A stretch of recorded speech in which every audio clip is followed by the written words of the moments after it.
ఆంధ్రప్రదేశ్ రాష్ట్రానికి పెట్టుబడులు తేవాలి, విదేశీ సంస్థలను మన రాష్ట్రానికి రప్పించాలనే తపనతో చంద్రబాబు నాయుడు, లోకేష్, అలాగే పరిశ్రమల శాఖ మంత్రి భరత్ కొంతమంది అధికారులతో కలిసి దావోస్కి వెళ్తే, స్విట్జర్లాండ్కి వెళ్తే, ఈ సమయంలో ఒక అంశం ఏంటంటే పెద్ద ఎత్తున ఐఏఎస్, ఐపీఎస్ అధికారుల బదిలీలు. అంటే చంద్రబాబు నాయుడు సంతకం పెట్టి వెళ్ళారు, ఆయన అక్కడ ఉన్నప్పుడు విడుదలైంది. ఇక మరోపక్క ఆంధ్రప్రదేశ్ ముఖ్యమంత్రి, డిప్యూటీ ముఖ్యమంత్రి, ఈ తెలుగుదేశం పార్టీ నాయకులు అత్యుత్సాహం. ఆయన ఏదో చెప్పాడని చెప్పి దున్నపోతు ఈనిందంటే దూడను కట్టి అనే సంధాన ఇక మీడియా, ముఖ్యంగా సోషల్ మీడియా, యూట్యూబ్ ఛానల్స్ ఇక దాన్ని నెత్తి మీద పెట్టుకుని రకరకాల విష ప్రచారం, గందరగోళాన్ని సృష్టిస్తున్నారు. ఎలాంటి ప్రచారం జరుగుతూ ఉందంటే దానికి కొంత మూలం కూడా లేకపోలేదు. చంద్రబాబు నాయుడు విదేశీ యాత్రకు ముందే ఇక్కడ 2-3 నాయకులు మొదలెట్టారు. సోమిరెడ్డి, చంద్రమోహన్ రెడ్డి. ఆయన సీనియర్ నాయకుడు, చాలా బాధ్యత కలిగిన వ్యక్తి, పాలిట్ బ్యూరో సభ్యుడిగా కూడా అనుభవం ఉన్న వ్యక్తి. ఆయన పార్టీ వాళ్ళ ఆలోచన విధానం తెలుసుకోకుండా లోకేష్ సమర్థుడు, లోకేష్ని డిప్యూటీ చీఫ్ మినిస్టర్గా పెట్టాలని అంటాం. ఈయనకి వంతపాడుతూ వైఎస్ఆర్ కడప జిల్లా అధ్యక్షుడు శ్రీనివాసరెడ్డి, అలాగే పిఠాపురం మాజీ ఎమ్మెల్యే వర్మ, ఇంకా కొంతమంది మైనారిటీ నాయకులు వంత కలిపి లోకేష్ డిప్యూటీ చీఫ్ మినిస్టర్ అవ్వాలి, ఆయనకు అర్హతలు ఉన్నాయి, పాదయాత్ర చేశాడని చెప్పి మొదలుపెట్టారు. సరే, చంద్రబాబు నాయుడు ఆయన బిజీలో ఆయన ఉన్నాడు. ఎందుకంటే అక్కడ ఎలా ఆయన చంద్రబాబు నాయుడు దావోస్కి వెళ్ళేటప్పుడు మన ఒక విద్యార్థి నీట్ పరీక్ష రాసేటప్పుడు, జేఈఈ పరీక్ష రాసేటప్పుడు ఎలాంటి ప్రిపరేషన్ ఉంటుందో మన ఆంధ్రప్రదేశ్ రాష్ట్రం మనకున్న సహజ వనరులు, జాతీయ రహదారులు, విమానాశ్రయాలు, పోర్ట్ల గురించి, పెట్టుబడికి అనుకూలమైన వాతావరణాలు అన్నీ ఏమున్నాయని చెప్పి స్లైడ్లు తయారు చేసుకుని రిహార్సల్స్ వేసుకుని ఆయన అక్కడికి వెళ్ళి ఏకైక లక్ష్యం, వెళ్ళాం, కొన్ని వేల కోట్ల పెట్టుబడులు తీసుకురావాలనే ఆలోచనతో ఆయన అక్కడికి వెళ్ళాడు. మార్గ మధ్యంలో జూరిచ్ అంటాం యూరప్లో, అక్కడ ఒక 15 దేశాల మన ప్రవాసాంధ్రులు కలిసి ఒక సమావేశం పెట్టారు. ఆ సమావేశంలో చంద్రబాబు నాయుడు, రామ్మోహన్ నాయుడు, లోకేష్, టీజీ భరత్ పరిశ్రమల శాఖ మంత్రి మాట్లాడమన్నారు. టీజీ భరత్ ఉత్సాహం, అత్యుత్సాహం. మొదటిసారి ఎమ్మెల్యే, అనుభవం తక్కువ. ఈయన తండ్రి టీజీ వెంకటేష్. టీజీ వెంకటేష్ తొలుత తెలుగుదేశం పార్టీలో రాజ్యసభ సభ్యుడిగా పనిచేశాడు, ఎమ్మెల్యేగా చేశాడు. తదుపరి కాంగ్రెస్ పార్టీలో మారి కాంగ్రెస్ మంత్రిగా పనిచేశాడు. ప్రస్తుతం తెలుగుదేశం నుంచి కొడుకు టీజీ భరత్ ఎమ్మెల్యే, తండ్రి భారతీయ జనతా పార్టీలో ఉన్న టీజీ వెంకటేష్. ఈయన అక్కడ వెళ్ళి పరిశ్రమల పెట్టుబడులు దాని గురించి మాట్లాడాల్సింది పోయి చక్కగా చెప్పాడు చంద్రబాబు నాయుడు. కర్మభూమి అన్నాడు, జన్మభూమి అన్నాడు. మీరు ఇక్కడ యూరోప్లో కర్మభూమి, మీరు పనిచేస్తున్నారు, అంతర్జాతీయ స్థాయికి వచ్చారు, జన్మభూమిని మరవద్దు, పెట్టుబడులు మీరు పెట్టండి, పెట్టించండి అని చెప్పి ఆయన చెప్తుంటే ఈ టీజీ భరత్ అసలు ఏం సంబంధం లేకుండా లోకేష్ను గురించి సర్టిఫికెట్లు ఇవ్వటం ఏంటి? లోకేష్ స్టాన్ఫర్డ్ యూనివర్సిటీలో చదివాడు. ఆంధ్రప్రదేశ్ రాష్ట్రంలో ఏ రాజకీయ నాయకుడు కూడా స్టాన్ఫర్డ్ యూనివర్సిటీలో చదవలేదు. ఆయన రాష్ట్రమంతా పాదయాత్ర చేశాడు. రాష్ట్రమంతా పాదయాత్ర చేసింది లోకేష్. పెద్ద వయసులో చంద్రబాబు నాయుడు 2 యాత్రలు చేశాడు. వస్తున్నా మీకోసమనే యాత్ర 2007 2 తెలుగు రాష్ట్రాలని కలిదిరిగేలా తిరిగాడు. ఎండనక వాననక లెక్క చేయకుండా 7 నెలలు 210 రోజులు తిరిగాడే. తర్వాత మళ్ళీ 2013లో పాదయాత్ర హిందూపురం నుంచి మొదలుపెట్టి చేశాడు. కనుక ఆ పెద్ద ఆయన ఆ వయసులో 2 యాత్రలు చేస్తే ఆయన గుర్తు రాలేదు ఈ టీజీ భరత్. లోకేష్ గురించి పొగడతలతో ముంచెత్తడం, ఇక అదుపు తప్పింది నోరు అదుపు తప్పి ఆయనకు అన్ని అర్హతలు ఉన్నాయి. లోకేష్ ఏదో ఒకరోజు భవిష్యత్తులో ముఖ్యమంత్రి అయిపోతాడని చెప్పి నోరు జారాడు. నిర్ఘాంతపోయాడు. చంద్రబాబు నాయుడికి ఆవేశం తట్టుకోలేకపోయాడు. కానీ అంతర్జాతీయ వేదికని అదుపు చేసుకుని సమావేశం అవ్వగానే టీజీ భరత్కి అక్షంతలు వేసేసాడు. అదే పార్టీ మీటింగ్ అయితే అక్కడికక్కడే కట్ చేసేవాడు. కానీ ఎందుకు లేని అది పూర్తి చేసిన తర్వాత ఆయనకు అక్షంతలు వేసి ఏం చేశాడు, భరత్ ఇది నీకు మర్యాదగా ఉండదు.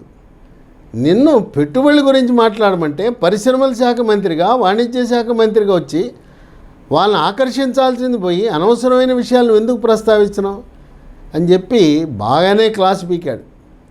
క్లాసు పీకటమే కాదు, ఈయన మాటలు విన్న తర్వాత చంద్రబాబు నాయుడికి బాగా జ్ఞానోదయం కలిగింది.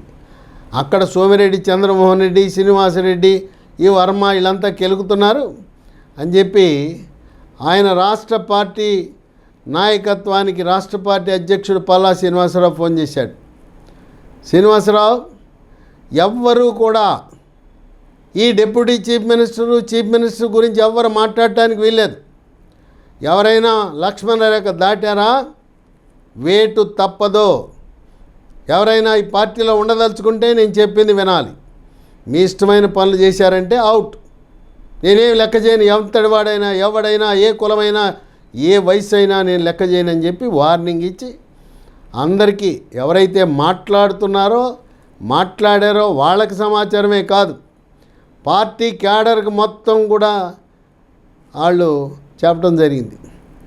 అసలు విషయం ఏంటంటే ఈ సోషల్ మీడియాలో ఈ అత్యుత్సాహం చూపించే నాయకులు రకరకాలుగా ప్రచారం, ఇవి ఎన్ని రకాలుగా కలిపారంటే ఒక వాదన పవన్ కళ్యాణ్ ముఖ్యమంత్రి అవ్వాలంట. పవన్ కళ్యాణ్ ముఖ్యమంత్రి అయితే అప్పుడు లోకేష్ డిప్యూటీ చీఫ్ మినిస్టర్ పదవి వస్తుంది కనుక పవన్ కళ్యాణ్ ఎత్తేసి ఆయన్ని ముఖ్యమంత్రి చేసేస్తున్నారు.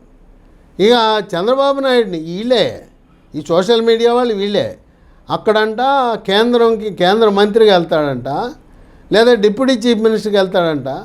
అసలు చంద్రబాబు నాయుడు బతికున్నంత కాలము ఆంధ్రప్రదేశ్ రాష్ట్ర అభివృద్ధికి మాత్రమే కట్టుబడి ఉన్నాడు. ఎట్టి పరిస్థితుల్లో కేంద్రంకి వెళ్ళే ప్రసక్తే లేదు, ఉండదు కూడా.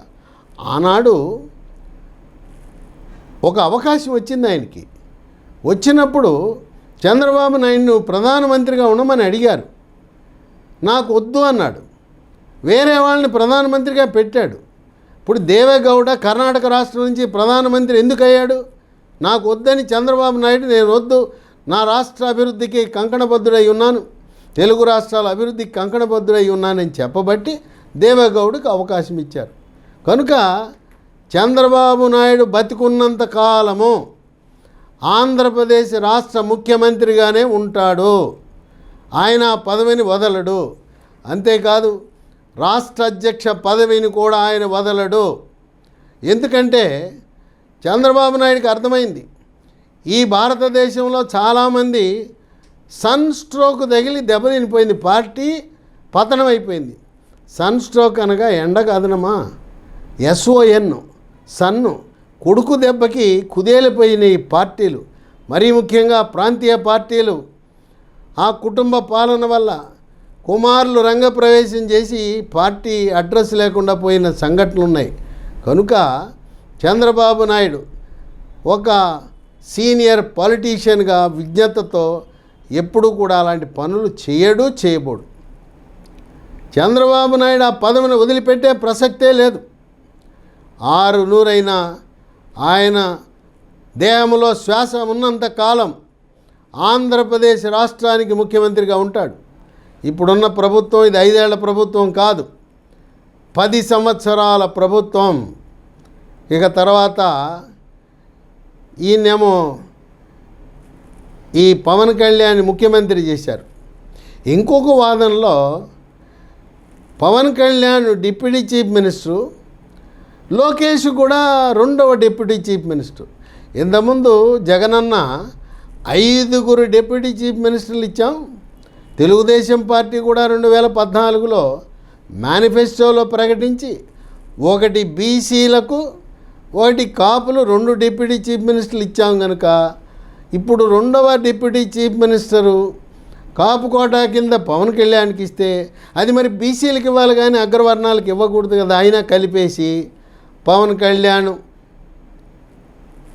లోకేష్ ఇద్దరు డిప్యూటీ చీఫ్ మినిస్టర్లే అని చెప్పి ఇంకొక వాదన ప్రచారం చేయటం మొదలెట్టారు. ఈ ప్రచారం అంతా ఎవరు? అత్యుత్సాహం చూపించే కొంతమంది నాయకులు, కార్యకర్తలు, లేదు సోషల్ మీడియా. దీంట్లో వైఎస్ఆర్సీపీ పార్టీ కుట్ర ఉన్నది. వైఎస్ఆర్సీపీ పార్టీ ఛానళ్ళు ఉన్నాయి. వాళ్ళకి డబ్బులు ఇస్తున్నాడు జగన్, అక్రమ సంపాదన ఉంది. ఆ డబ్బులు ఎన్నికల ముందే మొదలెట్టాడు. సుమారుగా 50 యూట్యూబ్ ఛానళ్ళు జగన్మోహన్ రెడ్డి నియంత్రణలో ఉన్నాయి. ఇవాళ సాక్షి ఛానల్ ఎవడు చూసే పరిస్థితి లేదు. సాక్షే కాకుండా ఒక 5 శాటిలైట్ ఛానల్ను కూడా కొనుక్కున్నాడు. ఒక జాతీయ ఛానల్లో కూడా పెట్టుబడులు పెట్టాడు జగన్.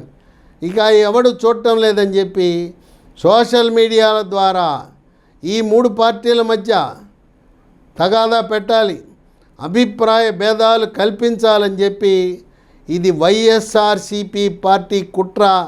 పాపం అమాయకంగా తెలవక తెలుగు తమ్ముళ్ళు ఆనాడు మోడీ చంద్రబాబు నాయుడుకి చెప్పిన సలహా ఇప్పటికీ కూడా నాకు గుర్తుంది. ఏం చెప్పాడు ఆ కుర్రవాడు? జగన్ నీకు ట్రాప్ వేస్తున్నాడు బాబు, ఆ ట్రాప్లో పడబాక. ఈ ప్రత్యేక హోదా అనేది మిథ్య. ఆ ప్రత్యేక హోదా బదులుగా ప్రత్యేక హోదా వల్ల నీకు ఎన్ని వేల కోట్లు వస్తాయో దానికి నీకు రెట్టింపిస్తాను అని చెప్పి ఆనాడు చెప్పాడు.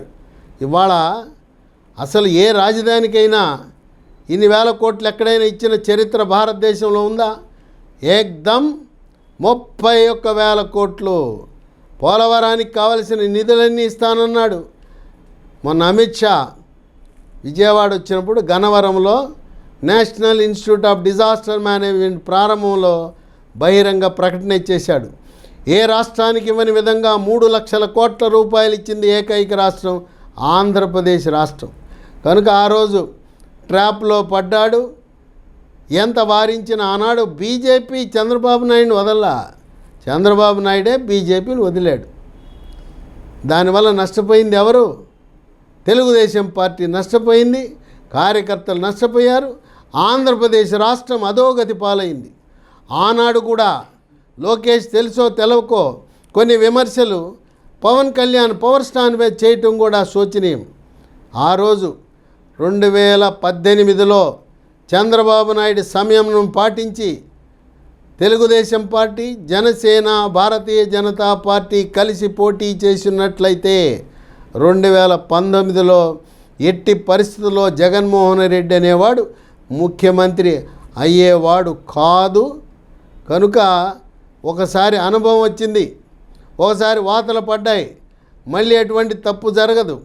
ఇప్పుడు ఈ 3 పార్టీల మధ్య అభిప్రాయ భేదాలు సృష్టించడానికి ఈ ఉప ముఖ్యమంత్రులని ఈ వివాదాన్ని సృష్టించి, వాస్తవానికి చెప్పాలంటే ఈరోజు ప్రభుత్వంలో నంబర్ 1 చంద్రబాబు నాయుడే, number 2 power star Pawan Kalyan, ఇక నంబర్ 3 అనే వాళ్ళు ఎవరూ లేరు. వాళ్ళిద్దరే. కొన్ని సందర్భాల్లో చంద్రబాబు నాయుడు పవర్ స్టార్ పవన్ కళ్యాణ్కి సమానత్వం కూడా ఇస్తున్నాడు. బహిరంగంగానే చెప్పాడు చంద్రబాబు నాయుడు. పవన్ కళ్యాణ్ లేకపోతే ఈరోజు మనం అధికారంలోకి వచ్చేవాళ్ళమా? బీజేపీని మనం కలుపుకోగలిగేవాళ్ళమా? ఆ రోజు పవర్ స్టార్ పవన్ కళ్యాణ్ ధైర్యంగా చంద్రబాబు నాయుడు రాజమండ్రి జైల్లో ఉంటే జైల్లో పలకరించి వచ్చి ఆగ్రహావేశాలతో జగన్మోహన్ రెడ్డిని అంతం చెయ్యాలి అంటే, అంతమంటే ఆయన అంతం చేయటం కాదు, ఆ పార్టీని, జగన్మోహన్ రెడ్డి వైఎస్ఆర్సీపీ పార్టీని అంతం చేయాలనే పట్టుదలతో అక్కడికక్కడే అప్పటికే power star Pawan Kalyan BJP పార్టీతో పొత్తులో ఉన్నాడు. పొత్తు ధర్మం ప్రకారం తను ఒక నిర్ణయం తీసుకుంటున్నప్పుడు బీజేపీ పెద్దలతో సంప్రదించి చంద్రబాబు నాయుడికి నేను టీడీపీకి మద్దతు ఇస్తానని చెప్పాలి.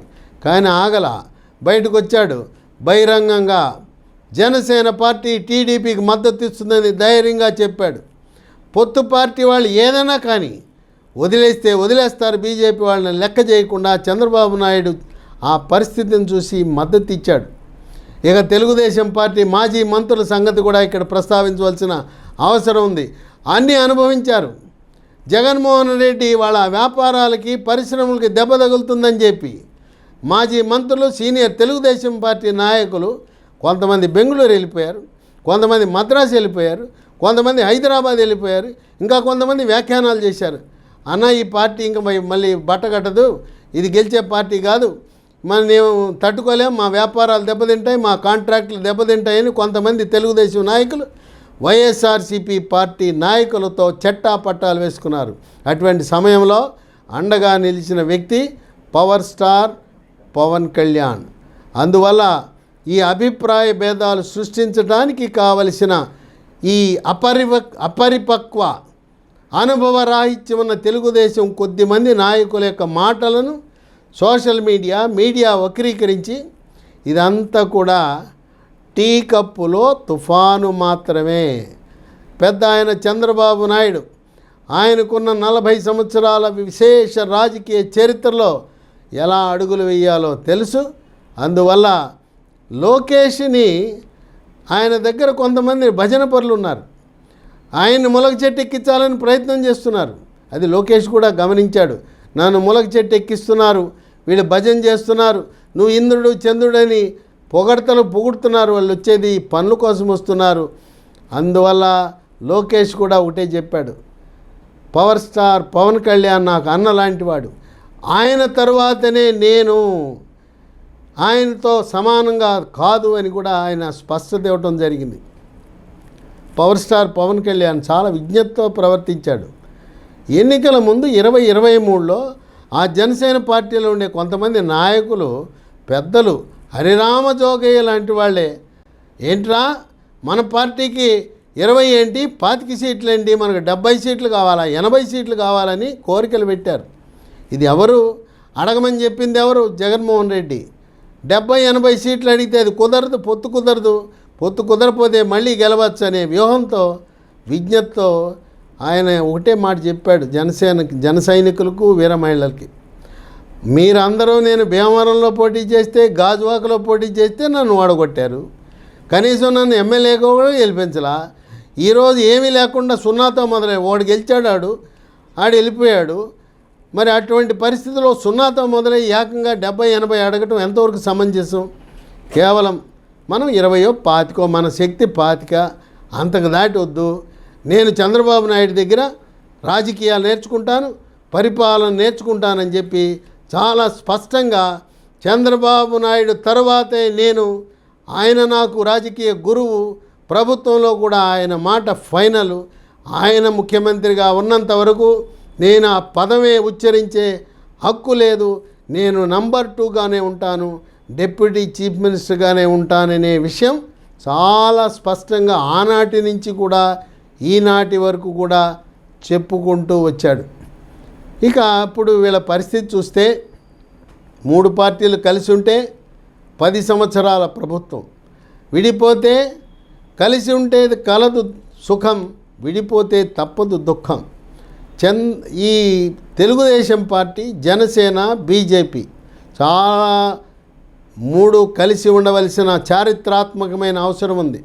తెలుగుదేశం పార్టీ చరిత్ర చూస్తే 82 నుంచి నేటి వరకు ఎప్పుడూ కూడా పొత్తులతో కలిసి ఉన్నప్పుడే విజయం సాధించారు.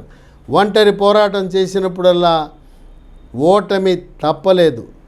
కొన్ని సందర్భాల్లో కమ్యూనిస్టులతో, కొన్ని సందర్భాలు భారతీయ జనతా పార్టీతో పొత్తు పెట్టుకుని ముందుకు సాగటం జరిగింది. ఈ రోజున ఈ 3 పార్టీలు, తెలుగుదేశం పార్టీ బలమైన పార్టీ, పెద్ద పార్టీ మూడిట్లో, కానీ ఒంటరిగా అధికారంలోకి వచ్చే అవకాశం లేదు.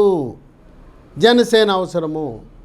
జనసేన పార్టీ వాళ్ళు తెలుగుదేశం పార్టీతో కలిసి ఎదుగుతారు. వీళ్ళు విడివిడిగా పోటీ చేస్తే మళ్ళీ 29 ఎన్నికల్లో జమిలి ఎన్నికల్లో తెలుగుదేశం పార్టీకి 30 సీట్లు దాటి ఎక్కువగా రావు. జనసేన పార్టీకి 4-5 వస్తాయి విడిగా పోటీ చేస్తే.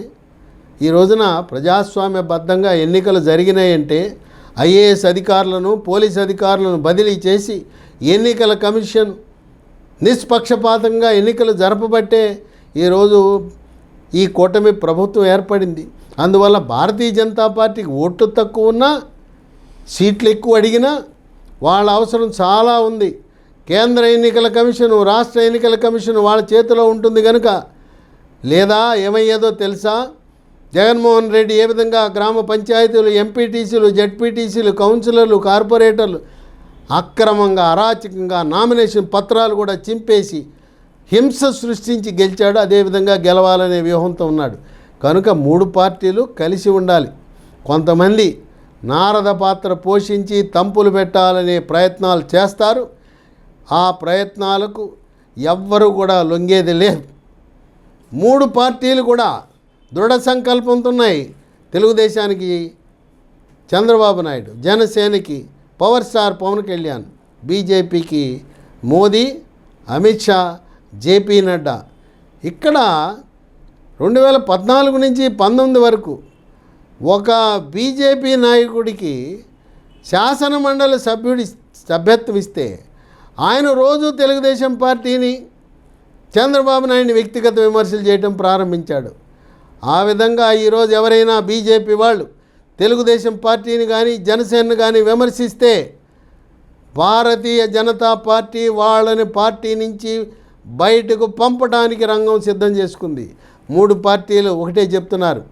మిత్రపక్షంలో ఉండే నాయకులను కానీ వాళ్ళ విధానాలు కానీ విమర్శించినా, వ్యక్తిగత విమర్శలు చేసినా మీరు పార్టీలో ఉండే అర్హత కోల్పోతారని చెప్పి 3 పార్టీల నాయకులు దృఢంగా, స్థిరంగా ఒకే నిర్ణయంపై ఉన్నారు. తంపులు పెడతారని తెలుసు, అభిప్రాయ భేదాలు సృష్టిస్తారని తెలుసు, లోకేష్ని ఆకాశానికి ఎత్తేయాలని కొంతమంది అనుకుంటారు. అయినా కూడా పవర్ స్టార్ పవన్ కళ్యాణ్ ఆ పీఆర్పీ పార్టీ పెట్టినప్పుడు 2009లో ఎన్నికల ముందు, ఒక 2 సంవత్సరాల ముందు యువరాజ్యంకి అధ్యక్షుడిగా పనిచేశాడు. కనుక ఇవన్నీ కూడా ముఖ్యమంత్రి, డిప్యూటీ చీఫ్ మినిస్టర్ పదవులు ఇవన్నీ కూడా కేవలం అభూత కల్పనలే, వాస్తవాలు కాదు. చంద్రబాబు నాయుడు వయసు ఈరోజు 75 ఏళ్ళు. ఇంకా 10 ఏళ్ళు ఆయన గట్టిగా పనిచేయగలడు. భౌతికంగా, మానసికంగా ఎందుకు పనిచేయగలుగుతున్నా అంటే ప్రతిరోజు ఆయన యోగా, ప్రాణాయామము, ధ్యానము, వ్యాయామం గంట సేపు చేస్తాడు. కనుక ఆయన మెదడు గట్టిగా పనిచేస్తుంది. ఆయన శరీరం, ఆయన ఆరోగ్యం బ్రహ్మాండంగా ఉంది. కనుక ఎవరు కూడా చంద్రబాబు నాయుడు ఆయన ఆఖరి శ్వాస వరకు ఆంధ్రప్రదేశ్ రాష్ట్ర ముఖ్యమంత్రిగా ఉండటానికి ఇష్టపడతాడు. కానీ ఆయన ఎవ్వరికీ కూడా చివరికి లోకేష్కి కూడా పార్టీ పగ్గాలు అధ్యక్షుడిగా ఇవ్వడు, ముఖ్యమంత్రిగా అవకాశం ఇవ్వడు. ఇవన్నీ కూడా అభూత కల్పనలు మాత్రమే. ఎవ్వరు కూడా ఈ వైఎస్ఆర్సీపీ పార్టీ పన్నిన కుట్ర కొన్ని ఛానల్స్ ఉద్దేశపూర్వకంగా ఊదరగొడుతున్నాయి. ఇదేదో కథ బాగున్నదని చెప్పి చాలామంది చూస్తున్నారు. ఇవన్నీ వాస్తవాలు కాదు.